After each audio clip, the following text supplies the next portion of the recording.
Hello everyone. So আজকে বিকেলের দিকে বাড়িতে এসেছি। তো তারপর গেছিলাম দোকানে যাওয়ার পরে এই একটু আগে রাতের বেলা বাড়িতে আসলাম।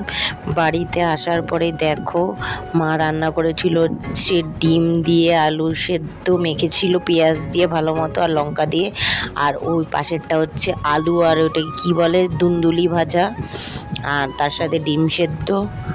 পুরো জমে গেছে, আমার আর কিচ্ছু লাগবে না। তার সাথে গরম গরম ভাত।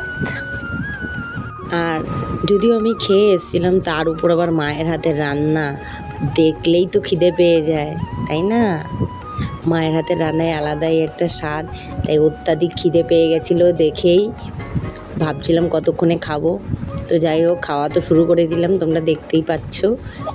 এই তোমরা যে আলুর সাথে এই দুন্দুলি না কুন্দুলি ভাজা বলে, যাই হোক আমি সঠিক জানি না। তো এটা এই আমার বাড়িতে আসলে মা এত সুন্দর করে ভাজে, সেই লাগে। কিন্তু আমার বাড়িতে এইসব আনা হয় না, করাও হয় না, আনেও না, এখনও করিনি, ইচ্ছা আছে করার। তো তার সাথে দেখো ডাল হয়েছিল, খেসারির ডাল। আমি কোনোদিনও খাইনি, এখানে এসেই খেয়েছি খেসারির ডাল, পেঁপে দিয়ে করেছিল। কিন্তু এটাই ভাবছিলাম মাদের হাতের রান্নার সাথে এত সুন্দর কিভাবে হয়, তাই না? যতই খাই পেটও ভরে না, মনও ভরে না, অনেক খেতেই থাকি। তারপর দেখো মা দিয়ে দিল ফল, আপেল। দেখো বাপের বাড়ি আসলে কতটা যত্ন পাওয়া যায়, তাই না? শ্বশুর বাড়িতে থাকলে নিজের যত্নই করা হয় না। তো মাকে জাস্ট একদিন বলেছিলাম, দুদিন আগে শরীরটা একটু খারাপ লাগছে, মানে দুদিন খুব গরম পড়েছিল, দোকানে ছিলাম, তো মাও দোকানে গেছিলো, তখন বলছিল।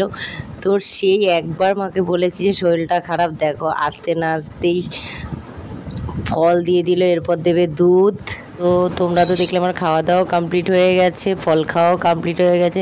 তারপর এত ঘুম পাচ্ছিল মোবাইল দেখতে দেখতে, দেখো পারলে মোবাইলের মধ্যেই শুয়ে পড়ি, চোখটাও পুরো লাল হয়ে গেছে। এদিকে আমি খাটের উপর ঝুটছিলাম মোবাইল দেখতে দেখতে, এদিকে একে নিচে জোর করে আমার মা ঘুম পাড়িয়েছে, ঘুমাবে না কিছুতেই।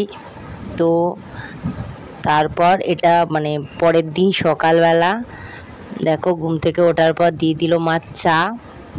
তোমার তো তখন বলছিলামই যে আগের দিন রাতের থেকে আমি আমার ব্লগটা তোমাদের দেখাবো, ভিডিওটা, ঠিক আছে?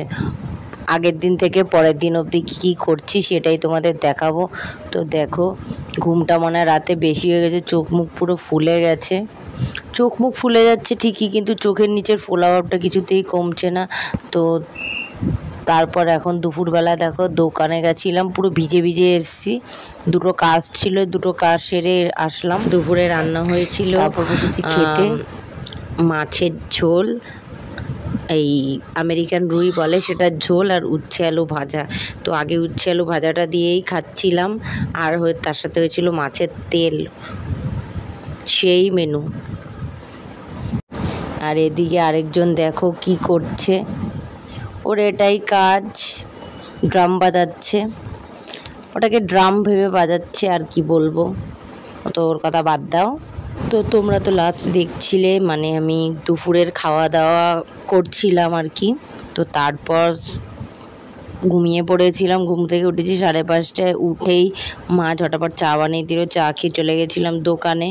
ওটা তো আমার ডেলি ডিউটি, তো জোর দোকানে গিয়ে আর কোনো ভিডিও বানানো হয়নি, যেহেতু কাস্টমার আজ একটু চাপ ছিল। তারপর দেখো যেই বাড়িতে এসে দেখলাম যে ডাল সেদ্ধ, মানে ডালটাকে শুকিয়ে রেখেছে মা।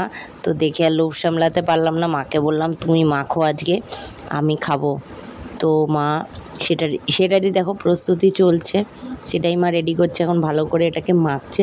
আমার তো কিছুতে আর তর্স হয়েছে না, মনে এটা নিয়েই খাওয়া শুরু করে দিয়ে আর ভাত লাগবে না। তো আমার ডাল শুকনো খেতে খুব ভালো লাগে, বলছিল যে তোর বাবা আসুক তারপরে মাখবে এখানে, কিন্তু আমার তো এদিকে বিশাল খিদে পেয়ে গেছিলো দুপুরে, ওই যে তোমরা দেখলে খেলাম 1টার দিকে, তারপর আর খাইনি, তারপরে এখন খাচ্ছি।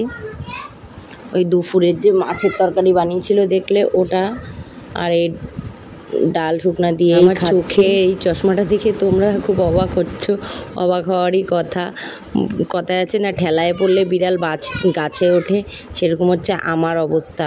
যখন দেখি একটু মাথাটা ব্যথা করছে নাইলে মোবাইল এক এক সময় চশমা তো বেশি পড়ি না, মোবাইল দেখার সময়ই পড়ি, তাছাড়া পড়ি না। কিন্তু এখন দেখছি ঘোলাটা একটু বেশি দেখছি, মানে আমার দূরের জিনিসে প্রবলেম, সেই জিনিসটা আবার শুরু হয়েছে। আর যত সম্ভব পাওয়ারটা বেড়েছে। এই কদিন চশমাটা পরিনি, চশমা ছাড়াই মোবাইল দেখেছি, সব করেছি। এখন আবছা দেখছি বলে এখন মনে হচ্ছে যে মোবাইলটা না পড়লে নয়। তো এদিকে আমি একটু আমার ছেলের পিছনে একটু লাগছিলাম আর কি, গাল ধরে টিপছিলাম। ও এদিকে গাড়ি নিয়ে খেলছিল আর আমি ওকে একটু রাগাচ্ছিলাম। তারপর দেখো মোবাইলের মধ্যে ঘুষি মারতে যাচ্ছিল। তো যাই হোক, এটা হচ্ছে খাওয়া দাওয়া হয়ে যাওয়ার পরে, ঠিক আছে। এখন যাব ঘুমাতে, সেজন্য ওকে এখন দেখো তুলবো, কিন্তু ও কিছুতেই উঠবে না। দেখো তোমরা, এই দেখো দোকানের, আমাদের বাড়িতে দোকান আছে তো, দোকানের সেই খুচরা পয়সাগুলোকে ঢেলে কি করেছে, এগুলো সব ঠিক করতে হবে। কি বলবো, বাবা এসেই চেঁচাবে যে এগুলো কি করেছে। তো বললাম কিছুতেই ঘুমাচ্ছে না, জোর করে ঘুম পাড়ালাম।